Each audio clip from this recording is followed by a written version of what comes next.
اور یہ دردناک لمحے تھے حضور کے وصال کے۔ اللہ اکبر، صحابہ کے کلیجے جل گئے۔ حضرت عمر نے ہاتھ میں تلوار پکڑی اور ایسے کھڑے ہو گئے اور ایسے لہراتے تھے تلوار اور کہتے تھے خبردار کسی نے کہا حضور کا انتقال ہو گیا میں گردن اتار دوں گا۔ کوئی وصال نہیں ہوا حضور کا، حضور تھوڑی دیر بعد اپنی حالت پہ آ جائیں گے، یہ سکتے کی کیفیت ہے۔ حضرت زید بن عبداللہ کے بیٹے نے جا کے کہا ابا جی حضور کا انتقال ہو گیا، تو انہوں نے باغ میں پانی دے رہے تھے، سب کام چھوڑ دیا، ہاتھ اٹھائے گا اللہم اذہب بصری حتی لا ارا بعد حبیبی محمد احدا، اے اللہ مجھے اندھا کر دے، آنکھوں کے دیے اس لیے روشن تھے کہ تیرے محبوب کو دیکھوں، جب حضور چلے گئے ہیں تو میں نے یہ چراغ کیا کرنے ہیں، بجھا دے ان چراغوں کو۔ تو کیا کیفیت تھی، حضرت فاطمہ بول رہی ہیں میرے اوپر وہ مصیبتیں ٹوٹی ہیں، اگر یہ دنوں پہ ٹوٹ پڑتی تو دن کالی راتیں بن جاتے۔ تو تھوڑی خبر تھی حضور کا وصال۔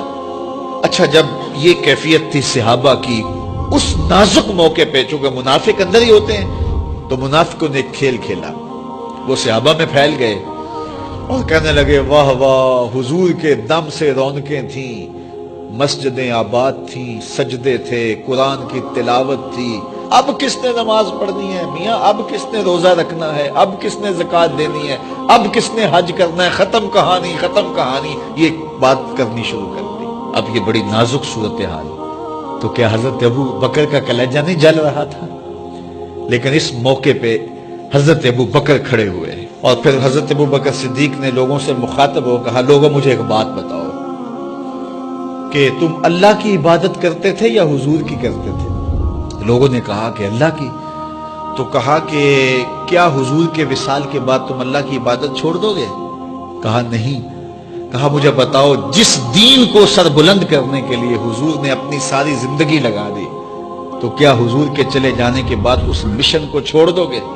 لوگوں نے کہا نہیں۔ تو کہا پھر اٹھو اور نبی کے دین کا پرچم تام لو۔ حضور کا وصال ہو گیا ہے، اب حضور کے مشن کو ہم نے اٹھانا اور اپنے کندھوں پہ وہ بوجھ لینا ہے۔ تو کیا جس کے لیے حضور نے اپنی جان تک دے دی، تو کیا ہم وہ مشن چھوڑ دیں گے؟ صحابہ کے اندر ہمت پیدا ہوئی، کہا کیوں چھوڑیں گے، ہم تو اٹھیں گے اور پہاڑوں سے بھی ٹکرا جائیں گے۔ تو یہ وہ موقع تھا جس موقع کو سنبھالا حضرت ابو بکر نے۔ منافق تو چال چل گئے تھے، صحابہ پر صدموں کے پہاڑ ٹوٹ رہے تھے، ساری ذریت اسلام ساری زندگی جو ہے وہ تعریفیں کرتی رہے، مدح و ستائش کرتی رہے، ابو بکر صدیق کا یہ حق نہیں ادا ہو سکتا۔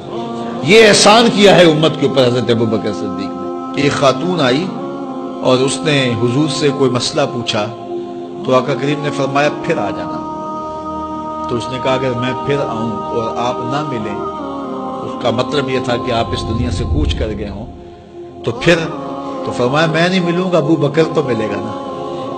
تو علماء نے کہا یہ خلافت کی طرف اشارہ ہے۔ حضرت ابو بکر صدیق رضی اللہ تعالیٰ عنہ سے بہت زیادہ حضور پیار کرتے تھے، اور آقا کریم علیہ السلام نے اپنی زندگی میں 3 دن ان کو مصلی پہ کھڑا کیا ایام مرض میں، پھر 17 نمازیں حضور کی موجودگی میں حضرت ابو بکر صدیق نے پڑھائی، پھر حضور کا وصال ہو گیا۔ فرمایا حضور علیہ السلام نے انت صاحبی فی الغار و صاحبی علی الحوض، اے ابو بکر تم غار میں بھی میرے ساتھی ہو اور حوض کوثر میں بھی میرے ساتھی ہو۔ اور آقا کریم علیہ السلام نے یہ بھی ارشاد فرمایا سب سے زیادہ جس نے میرے اوپر احسانات کیے ہیں وہ ابو بکر ہے۔ حضور نے فرمایا کسی کے مال نے مجھے اتنا نفع نہیں دیا جتنا ابو بکر کے مال نے دیا، جتنا ابو بکر کے مال نے دین کو، اسلام کو، میرے کاز کو نفع دیا ہے، میرے حضور نے فرمایا اتنا کسی کے مال نے نفع نہیں دیا۔